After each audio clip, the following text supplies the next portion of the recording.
The Strangers Pray at Night. More like, pray tell, why does this movie exist? I spent 80 minutes in the theater, so I can tell you why you shouldn't. Next on the Bloody Breakdown.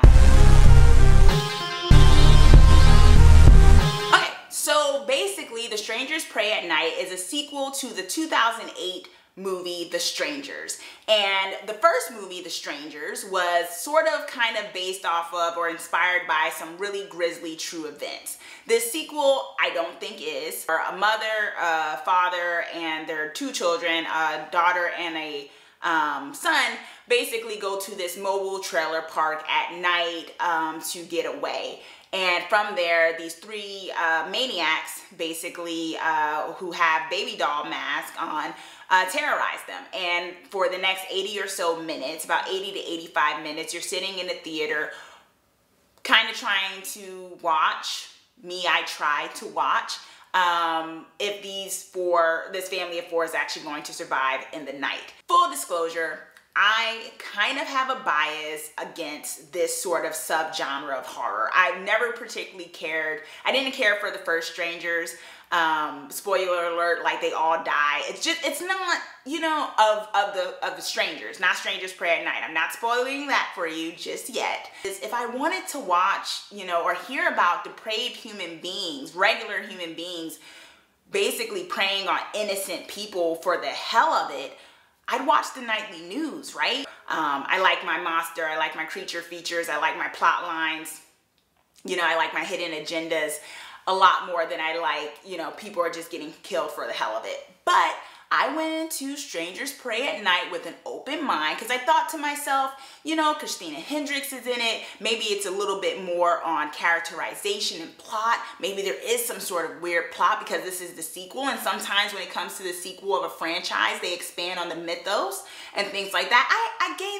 I gave it the benefit of the doubt. And that was misplaced.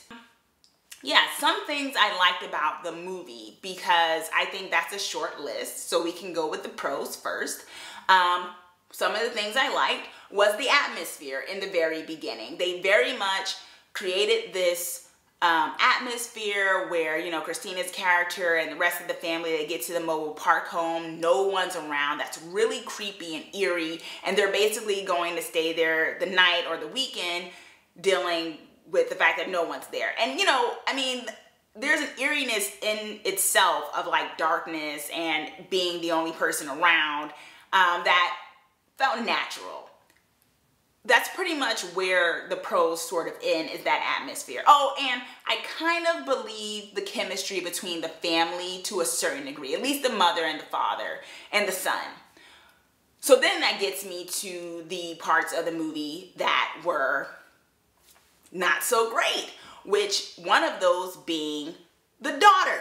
The daughter was so obnoxious and it was just so stereotypical. I mean, all of these characters were kind of caricatures of a stereotypical kind of role, right? But the daughter was seriously like first world problems. No one understands me. I grow up in this, you know, well-to-do family and I smoke cigarettes, although like I'm 14, but I'm 14 going on 30. That's how I feel. I'm just like annoyed by her and I'm thinking, well, maybe she'll die first, so it's cool. So I thought to myself, well, maybe they don't want me to like this character. That's cool. I like Christina's character enough. You know, maybe it's like the plight of the mother trying to figure out things with her children and like reconnect with her husband. You know, that's cool. All right.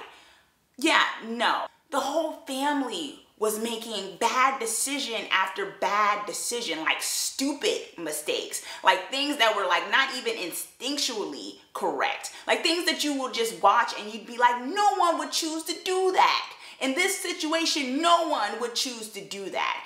To the point where I'm thinking, how is this movie even 80 minutes long, if not by the sheer will of the writers of the script, making it so these characters get lucky over and over again, or at least some of the characters. You're sitting in a theater watching this story unfold and it's like, is it believable? Are the stakes high? Or is it just like the only reason why they're surviving so far is because, you know, the screenwriters needed to fill a minute quota, right?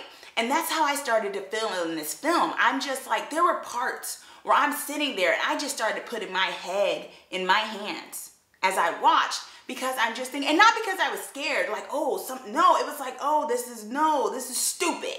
And then, you know, sometimes when you don't like the main characters or the protagonists, then that means sometimes the movie tries to make you like the villains, right? Like you're kind of like, oh yeah, the villains are really cool. Like even in like a subgenre of horror like this, when the characters are like, you know, depraved and whatnot, maybe there's something interesting about them where you're, you know, you start to pay attention to their one-liners and their way of going about themselves, that you're like, okay, who cares who they kill? I like these characters. I want to watch them go on a journey of being the antagonist. Cool, whatever.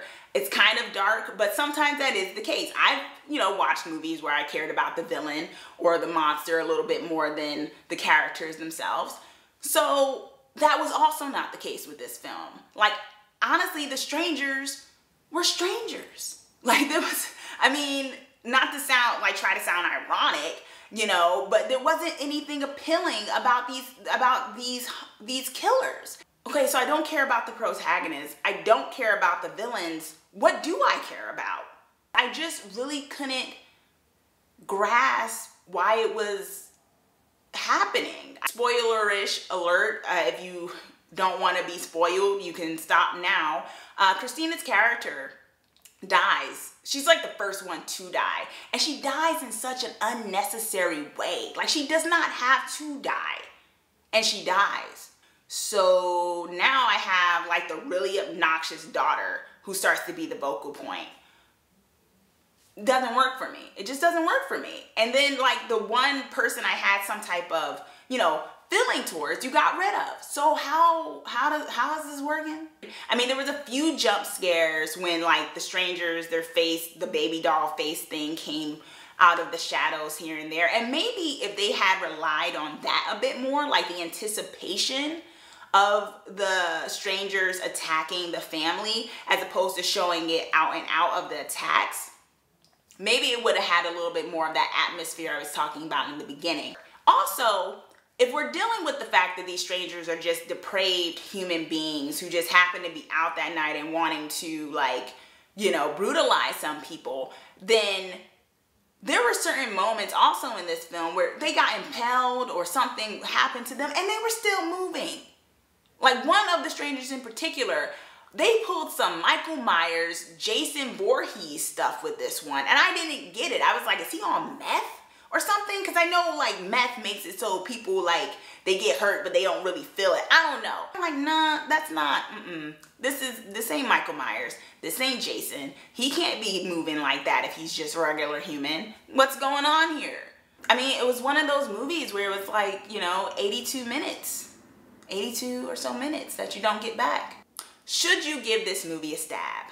Absolutely not. Do not give this movie a stab. Do not go and collect 200 horror dollars. Do not even prick this movie. This movie, do not stab it. That's my thoughts about The Strangers Pray at Night. Do you think I was wrong? Do you think, did you watch the movie and you somehow have a totally different opinion? Well, make sure to comment down below and let me know your thoughts. And also, if you have an opinion about my opinion when it comes to the subgenre of horror that this movie particularly falls into, comment down below as well. Perhaps you have a movie recommendation that this could rectify that would be better than this movie when it comes to this subgenre that maybe you want me to check out. Comment down below and let me know. And also, be sure to subscribe so you're the first one to know when I post my new videos and reviews. Thanks for watching. Let's get creepy together.